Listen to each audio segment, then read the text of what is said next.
कई साल लग जाते हैं एक पत्रकार को पत्रकार बनने, एक दिन में वो नहीं बनता है। मैंने देखा है कि कितना कठिन है वहां पर जीना,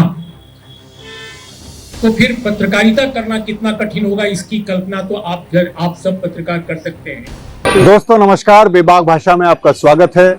आज मैं खड़ा हूं दिल्ली के प्रेस क्लब ऑफ इंडिया में। एक बहुत ही दुखद घटना हुई है एक पत्रकार साथी के साथ। आप हैं पत्रकार मुकेश चंद्राकर। इन्हें पत्रकारिता की कीमत अपनी जान देकर चुकानी पड़ी है। जी हाँ, पत्रकारिता बहुत कीमत मांगती है, उसकी कीमत चुकाई है पत्रकार मुकेश चंद्राकर ने। छत्तीसगढ़ के युवा पत्रकार मुकेश चंद्राकर ने एक भ्रष्टाचार का खुलासा किया, एक सड़क में भ्रष्टाचार, एक ठेकेदार का खुलासा किया और उसकी कीमत उन्हें अपनी जान देकर चुकानी पड़ी। उनकी बर्बर निर्मम हत्या कर दी गई। उसी के प्रोटेस्ट में मुकेश चंद्राकर के इंसाफ की मांग को लेकर आज दिल्ली के प्रेस क्लब में तमाम पत्रकार एकजुट हुए हैं और एक सभा कर रहे हैं, जिसमें वो पत्रकार मुकेश चंद्राकर के परिवार की मदद, उनको इंसाफ, उनके दोषी जो उनकी हत्या के दोषी हैं उनको कड़ी से कड़ी सजा देने की मांग कर रहे हैं। इसी के साथ आज यहाँ पूरा एक जमघट लगा है, बड़ी संख्या में पत्रकार जुटे हैं। सिर्फ कई साल लग जाते हैं एक पत्रकार को पत्रकार बनने, एक दिन में वो नहीं बनता है। कितना उसके भीतर कहानी कहने, कहानी को समझने, घोटाले को उजागर करने की के जो अनुभव होते हैं वो धीरे धीरे बनते हैं, धीरे धीरे उसका कौशल आता है, तब वो जाकर पारंगत होता है और बड़े घोटालों को एक्सपोज करना शुरू करता है। तो सिर्फ मुकेश चंद्राकर की हत्या नहीं हुई है, उस कौशल की भी हत्या हुई है। और यहाँ एक तस्वीर है जहाँ वो पत्रकारों की सुरक्षा से के जुड़े सवाल को लेकर आंदोलन में सबसे आगे चल रहा है। बैनर के भी आगे मुट्ठी ताने चल रहा है। तो पत्रकारिता के लिए लड़ने वाले एक नौजवान पत्रकार की भी हत्या कर दी गई है। ये देखना सुखद रहा कि छत्तीसगढ़ के सभी पत्रकार मुकेश चंद्राकर को काफी निकटता से जानते हैं, उसके काम के बारे में, काम को लेकर उससे परिचित हैं।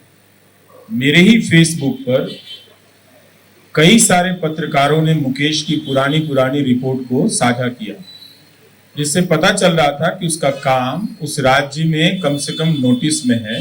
दिल्ली के पत्रकारों से उसका रिश्ता जरूर रहा होगा, लेकिन उसकी पत्रकारिता पर किसी ने सवाल नहीं उठाया। शायद ये वजह थी कि उस ठेकेदार को ये बात चुभ गई होगी उसकी खबर को लेकर कि किस स्तर के पत्रकार ने उसकी जो ठेकेदारी को लेकर जो सवाल उठाए थे किया है।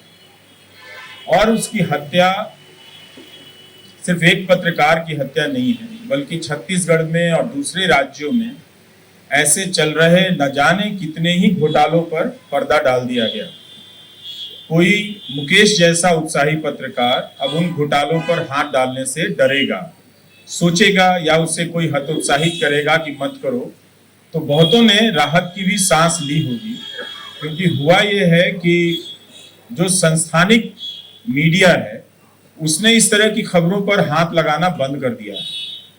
अब YouTube या निजी स्तर पर जिनके जिस रूप के प्लेटफॉर्म हैं वो अपने जोखिम पर इस तरह की खबरें कर रहे हैं हर राज्य में। इसलिए आप देखिएगा कि पहले उनका टकराव प्रशासन से होता है।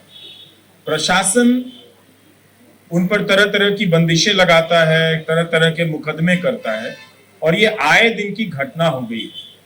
Editors guild, press club, IWPC, ये 3 संस्थाएं हैं जो बहुत सजगता के साथ और त्वरित गति से अपनी प्रतिक्रिया जाहिर करती हैं। लेकिन इसके बाद भी जो प्रशासन का मन बढ़ा है कि पत्रकारों को किसी तरह कुचल देने का, क्योंकि उसे पता है कि अब इनकी सुरक्षा हटा ली गई, अब इनके पास कोई सुरक्षा कवच है नहीं, तो उसका दमन करना उस अफसर के लिए भी बहुत ज्यादा आसान हो गया है। तो ये एक सिस्टम ने भी संकेत कर दिया है कि अब हम पत्रकार को किसी भी प्रकार का अपना सहयोगी मानकर नहीं चलते इस लोकतंत्र की यात्रा में।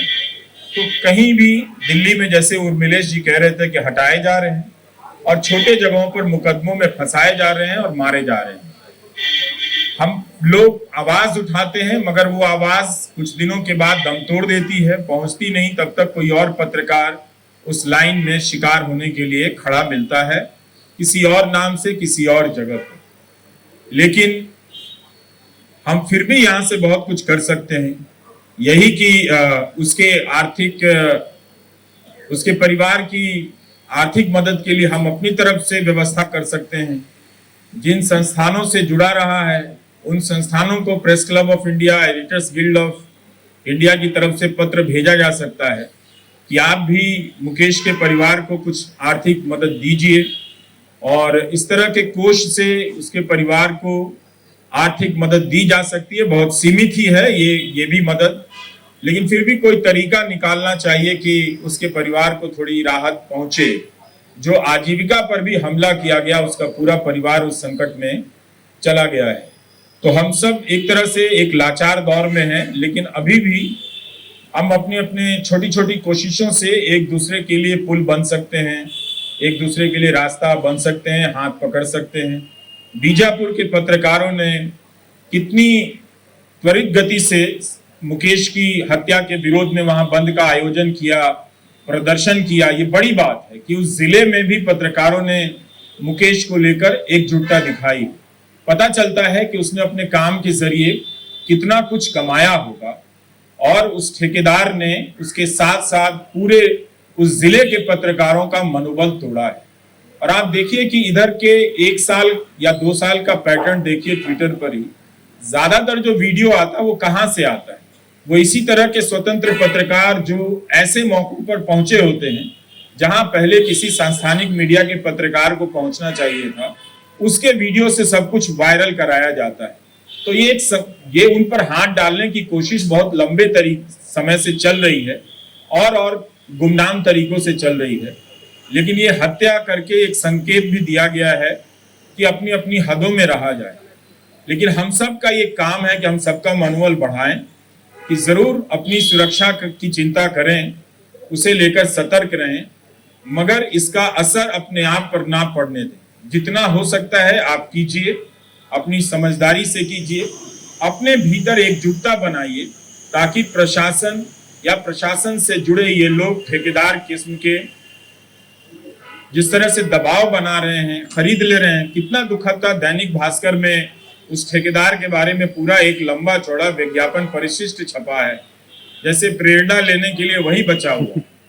बहुत सारे और भी अच्छे लोग उस जिले में काम करते होंगे, लेकिन एक पूरा पन्ना छपा था, और इसके बजाय वो अखबार अगर पूरा पन्ना उस पत्रकार के काम पर ही छाप देता तो भी पता चलता कि हाँ, आप अपनी आर्थिक मजबूरी के साथ साथ पत्रकारिता को भी एक संतुलित कर रहे हैं। मगर वो भी तो नहीं दिखा। सिंगल कॉलम का पहले पन्ने पर दिखी और बाद में कहीं और पीछे छपी हुई नजर आई। तो हम लोग सब कोई मिलकर बात करते रहें, इसे आगे बढ़ाते रहें, कुछ ऐसी व्यवस्था हो जाए कि हम करें। ये बहुत दुखद है। मैं बस्तर गया हूं और मैंने देखा है कि कितना कठिन है वहां पर जीना, तो फिर पत्रकारिता करना कितना कठिन होगा इसकी कल्पना तो आप सब पत्रकार कर सकते हैं। जहां जीना ही कठिन है, किसी भी सामान्य व्यक्ति का, किसी भी आम आदमी का, वहां पर पत्रकारिता करना कितना चुनौतीपूर्ण है, ये वाकई इसका एहसास किया जा सकता है अगर हम इसको सोचें। लेकिन कई बार देखते हैं कि हम जो दिल्ली में रहते हैं या मुंबई में रहते हैं जर्नलिस्ट, वो इस बात का एहसास नहीं करते कि जो ग्रासरूट माने जो जमीनी स्तर पर जर्नलिज्म कर रहे हैं उनके सामने क्या मुसीबतें हैं, क्या कठिनाइयां हैं। हम उनको दोयम दर्जे या तीसरी श्रेणी या चौथी श्रेणी का पत्रकार समझते हैं। ये बहुत गलत फहमियाँ हमारे पास हैं, क्योंकि हम अगर देखते हैं कि जो हेलीकॉप्टर पे चढ़ के दूर दराज के इलाकों में पत्रकारिता करने वाले टेलीविजन के पत्रकार हैं, बड़े बड़े नेताओं, बड़े बड़े मंत्रियों और बड़े प्रधानमंत्रियों और तमाम बड़े ओहदेदारों के साथ गलबहियां करते हुए मीठी मीठी अच्छी अच्छी बातें करने वाले लोग हैं, उनको हम समझते हैं कि ये बहुत बड़े पत्रकार हैं। लेकिन असल कहानी तो वो पत्रकार लिखते हैं जो जीवन को जी रहे हैं, कठिनाइयों में जी रहे हैं और साथ में साथ समाज और जीवन के बारे में लिख भी रहे हैं। मुझे लगता है मुकेश चंद्राकार इसी तरह के एक बहुत ही महत्वपूर्ण पत्रकार थे। और दूसरी बात दोस्तों, यह भी कई बार गलतफहमी होती है कि जो जमीनी स्तर पर लिख रहे हैं और जो राजधानी में काम कर रहे हैं, बड़े महानगरों में काम कर रहे हैं, दोनों बिल्कुल अलग अलग दुनिया के लोग हैं। ऐसा बिल्कुल नहीं है। आप देखिए महानगरों में भी जो पत्रकार बड़े ओहदेदारों से गलबहियां नहीं कर रहे हैं, उनके साथ क्या बीत रही है।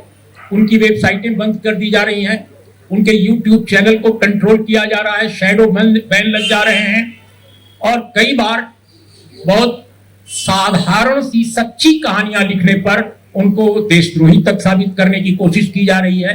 तो महानगरों की चुनौतियां पत्रकारिता की अलग हैं, और जो जमीनी स्तर पर ग्रामीण क्षेत्रों में, आदिवासी क्षेत्रों में काम करने वाले लोग हैं, उनकी चुनौतियां अलग ढंग की हैं। बहुत कठिन वो चुनौतियां, इसमें कोई दो राय नहीं है।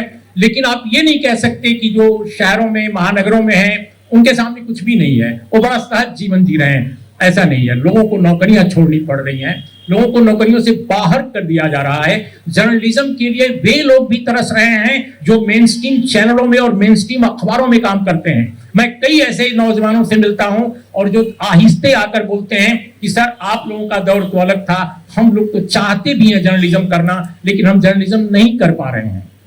अब उनकी जिंदगी है, उनके बाल बच्चे हैं, परिवार है, जीना है, वो करें तो करें क्या। तो जर्नलिज्म को मार डाला गया है, चाहे महानगरों में देखिए, चाहे नीचे की जो निचले स्तर की जमीन है वहां देखिए, हर जगह जर्नलिज्म को मारा जा रहा है, पत्रकारों को मारा जा रहा है और पत्रकारिता को भी मारा जा रहा है। ये अजीब हमारे समय का एक ऐसा सच है जिससे हम इनकार नहीं कर सकते। अगर हमें उस जगह जो हो रहा है, वहाँ जो सिविल वॉर चल रहा है, वहाँ लोहे के लिए, आयरन ओर के लिए जो लूट चल रही है, अगर हमारे भीतर राजनीतिक चेतना है कि हम उन खबरों को जिंदा रखना चाहते हैं, तो हमें तुरंत उन जगहों पर रिपोर्टिंग करनी शुरू होगी। जब तक हम बस्तर को रिक्लेम नहीं करेंगे, बस्तर और बहुत सारी जगहों को, जब तक हम अपनी रिपोर्टिंग प्रेजेंस पर एस्टेब्लिश नहीं करेंगे, मुकेश जैसी घटनाएं होती रहेंगी। जब तक हम उन लोगों पर पूरा भार डाल देंगे, समस्या ये है कि हमने मुकेश पर, राजा पर, रानू तिवारी पर, गणेश पर हमने पूरा भार डाल दिया है। पूरी उस इलाके की, केरल से बड़े जगह की, भूगोल की पूरी जर्नलिज्म सिर्फ 5 या 6 लोग मिलकर कर रहे हैं, जबकि वो देश की तमाम बर्निंग इश्यूज को लेकर वो बस्तर जी रहा है। ये जिम्मेदारी हमारी है। आज वी हैव टू सपोर्ट हमारे जो जमीनी स्तर में, इसी इलाके में जो पत्रकार लोग काम कर रहे हैं। और अगर हम लोग दिल्ली बैठ के, हम लोग एकदम सुरक्षित है, we are very very comfortable. If we cannot express our support and our solidarity for him, then we cannot call ourselves true journalists. Thank you.